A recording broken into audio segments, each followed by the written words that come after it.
We got a massive Padres update to get to. Dylan Cease having both his biggest and potentially scariest or worst outing possible all at the same time in New York. You see the stats there. You see the update there. Let's talk about it. Before, though, you know this is the part of the show where I got to introduce myself. I'm Christian Pedersen. I'm the host of Padres Digest. We're a new show on YouTube, so if you could hit the subscribe button, this will be the last time I bug you until the end of the video. All right, let's talk baseball. We'll show you the numbers there again for Dylan Cease's start in the Big Apple. Numerically speaking, that's his best outing of the year. Pitched himself a hell of a game, but concern-wise speaking, leaves the game with elbow tightness, forearm tightness, forearms cramping, whatever you want to call it. Maybe I'm hyperbolic with the elbow, but although I am not a medical doctor, I'm one of those, like, the knee bone connects to the thigh bone, connects to the elbow is next to forearm. It's all kind of there.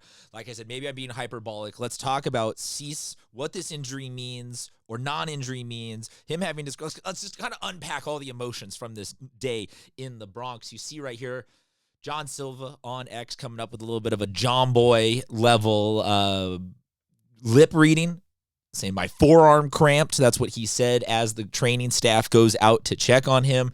Post-game, the reports coming from Shildt and the coaching staff and everything is that he is all good. He's cleared. He's going to be fine. We can show you here the statement from Shildt. The training staff isn't overly concerned about what was deemed a cramp for Dylan Cease, who did want to continue pitching.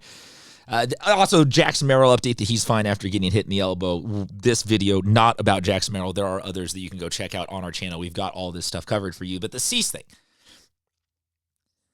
I want to preface this by saying that a lot of the rest of this video is opinion and not fact-based reporting, or maybe it is fact-based in that I'm taking real numbers, but it's opinion-based in some of the projection out. Dylan Cease is a great pitcher. He is a fantastic pitcher. He is also, though, by every definition, a power pitcher. That's somebody that relies on intense velocity combined with tons of break on whatever their off pitch. For Cease, it's that fantastic slider paired with a really good hard fastball. Why do I bring that up? Well, I also do, like I said, not a medical doctor, but you can see stuff and you can follow along. And historically speaking, for baseball players, for pitchers specifically, power pitchers tend to have a very quick, everything falls apart kind of vibe. Like, all pitchers, obviously, it's a small ligament. It's a lot of tweaks that you could be susceptible to, but it really feels like power pitchers have that moment where they go from they are fine one pitch to next pitch, their bleeping arm just explodes and does not structurally exist anymore, needs to be rebuilt, yada, yada, yada, whether that's Tommy John or a torn labrum or Jake Peavy ripping his freaking ribs off of his skeleton and his spine the way he did. You can go look that. Still one of that one. That's a side thing. That just still gets me. But what I'm saying is that these guys who are power pitchers that rely on tons and tons of overwhelming velocity and overwhelming stuff are very susceptible to a very quick fall off. I say that in the context of Dylan Cease is a free agent this offseason. Dylan Cease is a high-value person who, unless he is completely injured, and I'm not saying that he's injured because I don't think that the staff would directly lie to us.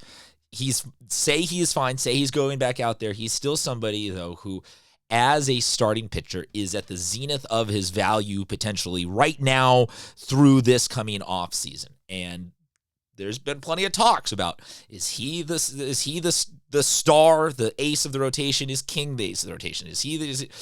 Right now, Michael King, I think, is 2 lengths ahead in that discussion. You can drop down in the comments, let me know what you think in terms of King and Cease, but I, on this channel, and again, you guys drop a comment, let me know what you think. You have never been shy in that department in terms of letting me know how you feel about this. I'll bring up Cease's numbers right now, but I think that with Cease regressing to that 2 spot, I don't know what that was, but congratulations to me for getting those balloons to come up. But with Cease regressing to that 2, maybe even that 3 with Pivetta, as you can see from these numbers, King arriving as the 1, King having a little bit more of some flexibility contract-wise with this restructuring he did in the offseason.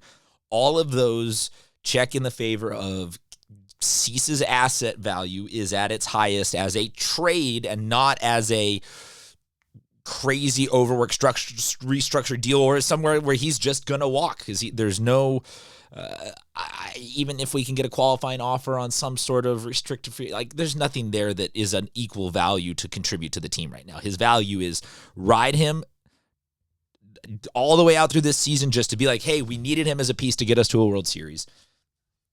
Sign him for long-term value or trade him now and get something in return. What that is, I am not diving into that on this video because I don't necessarily think that there is a specific trade out there that's like specific. That, you know, we've heard a little talking with the Orioles, the Mets, the Reds.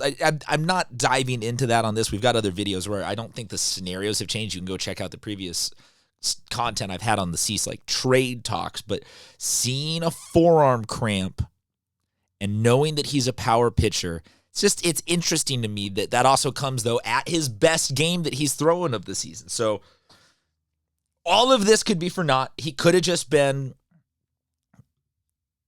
you know, whatever. The weather, the rain, the twisting, the arm, like just a little cramp happens. This could also, though, be a sign that he has some tension in that arm. And I vote that this is another reason that we need to find a way to get an off-ramp here to trade him for something that really helps. We don't necessarily even need starting pitching in return. We've got other videos about Yu Darvish potentially returning sooner rather than later. Not that that's a one-to-one plug, but that's another veteran starting pitcher that can hold down that front end of the rotation. Pivetta is pitching well. We've got Steven Kolek. We've got Randy we are no longer super pinched for it. So I think I'm saying that Cease, I see that injury and I go, oh man, if the elbow or the forearm or something goes and we don't get anything out of him for the rest of this offseason and he leaves us or the rest of this season and he leaves in the offseason, like what was the point of holding on to any of this? So with power pitching, I feel like you're like investing in crypto versus Michael King is investing in Microsoft.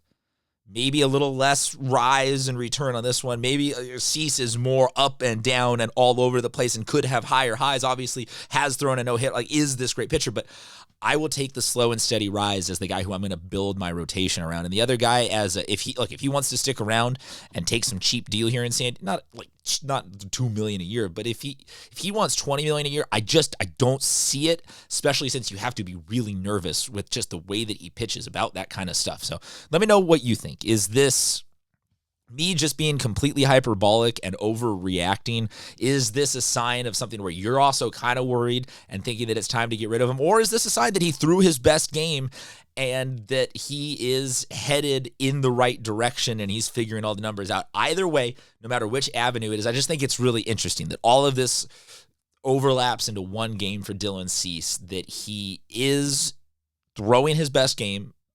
He's leaving with a concerning potential injury. He's cleared from that injury, but you don't know until you know. So we will keep an eye on it. We will have all sorts of content coming out with, like I said, we got the Darvish videos. We've got Jackson Merrill's Backs and Merrill.